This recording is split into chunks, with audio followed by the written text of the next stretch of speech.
Hej. Jeg vil lige vise dig noget helt vildt spændende, jeg er i gang med. Jeg er i København lige nu, og jeg har fået en helt vildt dejlig opgave på en restaurant her i København ude i deres gårdhave. Og den her gårdhave, den skal forvandles helt om, og det har jeg været startet på i dag. Jeg vender lige kameraet, så I kan se her. Den her restaurant, jeg er på, det er sådan en der laver dansk mad. Så derfor så skal vægmaleriet, det skal være sådan rigtig dansk landidyl.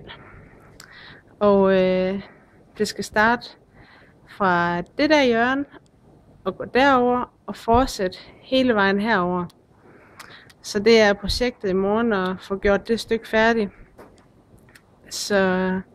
Og det er jo det, der er så helt vildt fedt med det her med at male på vægge, det er at lave noget om til noget fuldstændig andet og transformere den der stemning, som man kan skabe med et vægmaleri.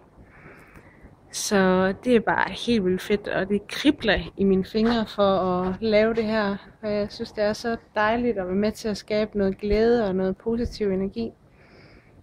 Men jeg laver en lille video igen i morgen. Hej hej!